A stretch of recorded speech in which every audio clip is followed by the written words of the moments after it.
Halo, halo, hai. Jumpa lagi dengan saya Tantu di video Belajar Bareng Yuk. Nah, kali ini kita kedatangan seorang tamu istimewa. Beliau adalah Pak William Sandi. Halo. William Sandi ini adalah seorang kepala departemen bagian akademik di Sekolah Kristen Immanuel. Nah, kalau kita ngomongin Pak William nih ya, yang menarik ini dari Pak William itu, beliau itu S1-nya di Indonesia, S2-nya di Manchester, dan S3-nya di Wuhan. Dari banyak negara gitu. Betul ya Pak ya? Betul sekali Pak Tantu. Mantap nih. Boleh nggak sharing Pak? Kan ini Bapak udah di 3 negara nih berarti kan? Gimana itu Pak? Pengalamannya mungkin ya Pak Tantu ya. Kalau mau ngomong pengalaman jelas, kalau mau diceritain satu-satu sih pasti jadi banyak banget. Tapi yang paling berkesan adalah bagaimana ketika saya berada di negara orang, saya harus bisa beradaptasi dengan culture, budaya, kebiasaan di negara-negara tersebut. Contoh misalnya ketika di Wuhan, saya sering tidak bawa dompet. Sering tidak bawa dompet. Karena budaya cashless di Cina tuh udah mateng banget. Nah, udah mateng banget. Jadi kemana-mana saya cukup bawa smartphone saya. Saya tinggal login ke WeChat dan aplikasi pembayaran saya, dan saya bisa keliling Wuhan, keliling Cina hanya dengan membawa smartphone saya. Kalau di sini tuh model OVO gitu-gitu Pak ya? Ya benar. Nah, jadi pengalaman itu yang bikin saya ketika saya pulang ke Indonesia, saya jadi sering kelupaan bawa dompet waktu awal pulang gitu loh. Karena kebiasaan di sana saya tinggal bawa smartphone jalan-jalan kemana-mana. Nggak bisa. Itu kalau di Wuhan Pak. Kalau di Manchester itu gimana Pak? Kalau di Manchester, nah karena Inggris ya sangat Eropa sekali ya. Jadi terutama di culture belajarnya itu kita harus proaktif sendiri. Harus benar-benar berusaha sendiri, aktif sendiri, belajar mandiri dan meraih semuanya atas keringat dan jerih lelah sendiri gitu. Dosen-dosen udah jarang banget ngajarin kita harus apa, tapi beliau akan menjelaskan secara global, kemudian kita yang akan masuk secara spesifik sesuai dengan apa yang kita mau. Jadi kedalamannya kita yang atur sendiri gitu. Jadi kemandirian dalam belajarnya sangat tinggi. Oke, berarti lebih ke gimana kita itu bisa meningkatkan motivasi sendiri dalam belajar gitu ya Pak ya, sekali. Ya, bonusnya ya bisa nonton bola di Manchester. Menarik, langsung di negaranya. Langsung di negaranya. Kalau saya boleh tanya nih Pak, sebetulnya di awal dulu itu apa sih yang mendorong Bapak aku mau keluar negeri ini? Kalau mau tarik waktu ketika saya masih kelas 3 atau 4 SD, saya lupa. Sudah dari kecil berarti Pak ya? Dari kecil tuh sebenarnya gara-gara nonton sebuah acara TV yang namanya Knight Rider. Judulnya Knight Rider, itu lama banget tuh film tuh. Nah, ada satu adegan itu kejar-kejaran antara si anak mudanya dengan penjahatnya sampai ke satu sosok patung yang pada akhirnya saya tahu itu namanya patung Liberty. Oke. Saya pengen ke sana karena wah ini keren nih. Ngomong ke orang tua saya, "Pak, besok kita ke sana yuk." gitu. Nah, cuman karena ya waktu itu juga bukan keluarga yang berkecukupan ya. Nah, Papa ngomongnya mesti jago bahasa Inggris dulu. Nah, dari situ mulai mau belajar bahasa Inggris, tapi seiring berjalannya waktu akhirnya nggak demen lagi dengan bahasa Inggris karena menurut saya itu yang susah. Mulai suka lagi bahasa Inggris ketika SMA. Ketika masuk SMA, karena guru bahasa Inggris SMA saya itu memang sih kita tahu bahwa dia itu guru yang menyeramkan, galak banget. Tapi gitu, betul, menyeramkan. Tapi kita tahu bahwa di balik keseramannya itu dia ingin kita jadi siswa yang sukses. Pengen siswanya maju. Betul. Nah, dari situlah saya merasa saya harus jadi seperti beliau. Saya harus bisa bahasa Inggris dan saya harus menjadi guru supaya apa yang beliau lakukan ke saya bisa lakukan ke banyak anak-anak lain. Awalnya sederhana Pak ya. Betul. Nonton dari film terus akhirnya malah itu yang mendorong Bapak untuk jadi sekalian. Gitu betul. Nah, sepertinya boleh kita sharing untuk di lain waktu gitu Pak. Boleh banget guru gitu mungkin. Boleh banget. Tapi ini kita sharing pengalaman Bapak di sana dulu lah. Sebetulnya nih dari pengalaman Bapak nih ya, mungkin ada teman-teman kita yang sudah kelas 11, kelas 12 yang mau kuliah di luar negeri gitu. Nah, menurut Bapak sih apa sih yang harus mereka persiapkan gitu Pak? Yang harus dipersiapkan pertama jelas mau keluar negeri mau ngapain dulu. Oke. Beneran mau kuliah atau mau jalan-jalan bonus kuliah. Beda Pak ya. Beda.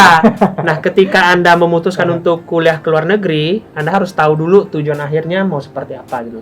Jadi bukan asal nentukan, oh saya memilih mau kuliah di Australia karena saya ingin ke Sydney Opera House misalnya, atau saya ingin ke Manchester karena saya fansnya Manchester United misalnya. Jadi bukan itu. Tentukan dulu kita mau ngapain, mau belajar apa sih di situ. Nah, setelah tahu kita mau belajar apa, cari kampus yang sekiranya punya program-program yang baik untuk mendukung kita maunya jadi apa gitu. Nah, jadi pikirkan dulu saya mau jadi ngapain dulu. Setelah itu baru tentukan, oh di negara mana yang kampusnya mendukung keinginan saya. Oke, Gitu. jadi kalau boleh saya bilang, ya kita cari tahu dulu nih kita mau masuk jurusan apa. Betul, Pak, ya. betul. Kita tahu kita mau masuk jurusan apa, baru kita cari-cari nih. Betul. Kalau di luar negeri itu yang istilahnya mungkin yang sesuai dengan minat kita. Benar, itu yang pertama. Yang kedua, kita orangnya harus bisa ngukur diri sendiri. Kompetensi saya sudah sampai di mana, dan saya punya kemampuan adaptasi seperti apa.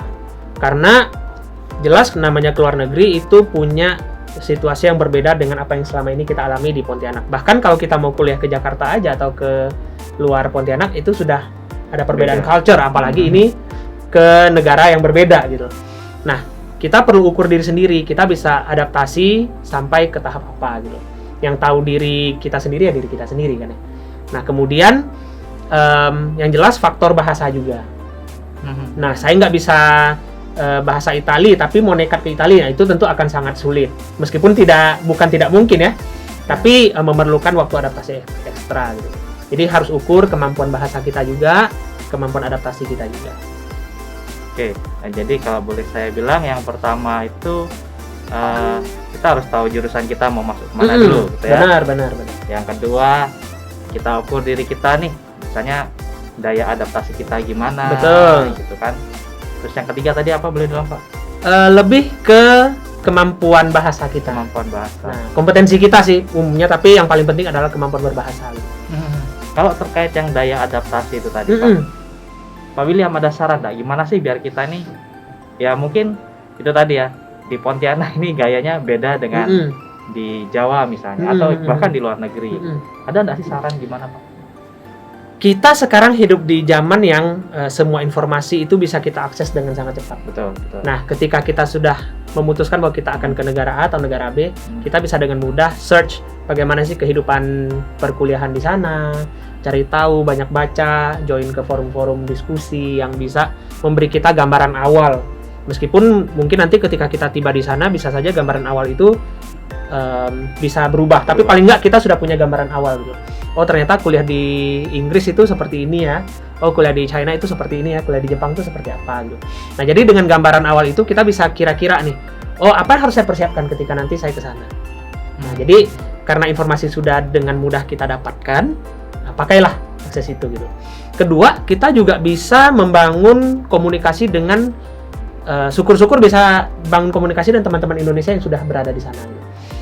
Nah, itu yang saya alami ketika saya kuliah S2 di Inggris. Jadi kebetulan kita mendapat welcome party lah, atau welcome orientation begitu. Bahkan ketika kita masih ada di Indonesia. Jadi sudah di-prepare dari Betul, dan mereka sudah beritahu kita ada kegiatan apa saja, apa yang perlu dipersiapkan, apa yang perlu kita bawa dari Indonesia, segala macam. Nah, forum-forum seperti itu menurut saya sangat membantu kita untuk mempermudah proses penyesuaian diri kita ketika tiba di sana. Jadi sebetulnya pun kalau boleh saya bilang ya, kita tidak boleh malas cari info. Betul sekali. Dari segi itu tadi suasana di negara itu bagaimana, mungkin koneksinya di sana, koneksi dalam arti relasi orang Indonesia yang di sana bagaimana, gitu-gitu Pak ya. Misalnya nih Pak, ada yang tanya yang pasti sih masalah tidak ada biaya gitu.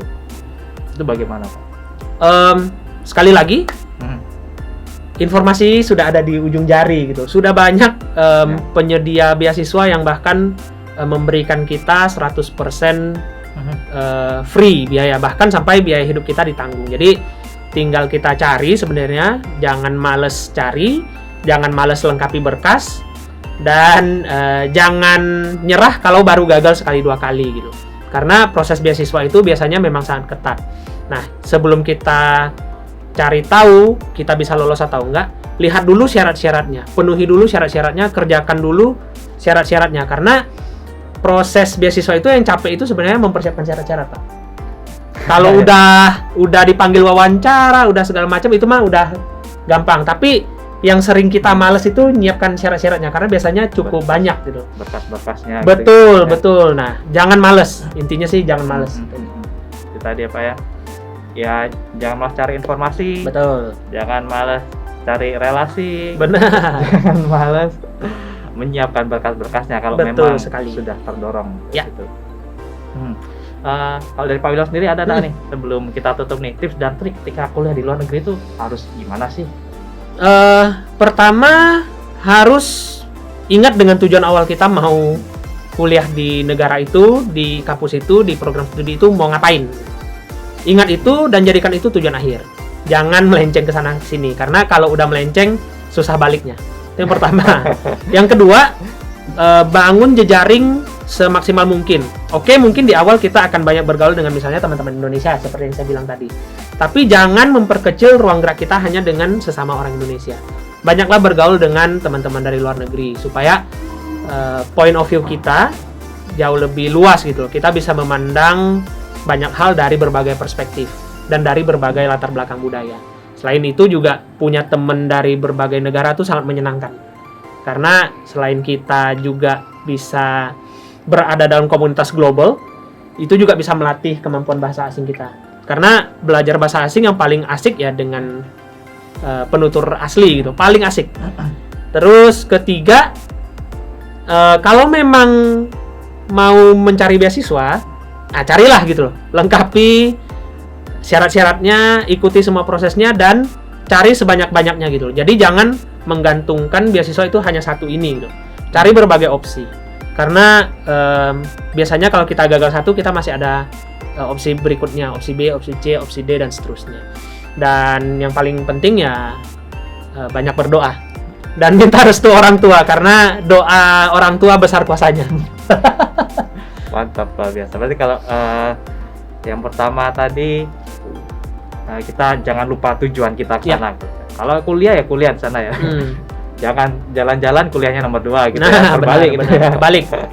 Oke, yang kedua cari teman sebanyak-banyaknya gitu ya. Ya kalau kita di luar negeri tapi berkawan dengan orang Indonesia doang gitu ya, sepertinya Sayang banget.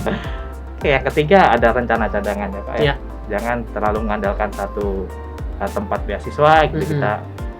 Kita istilahnya submit ke beberapa pemberi beasiswa. Betul. Oke. Saya rasa sekian dulu Pak William sharing kita hari ini.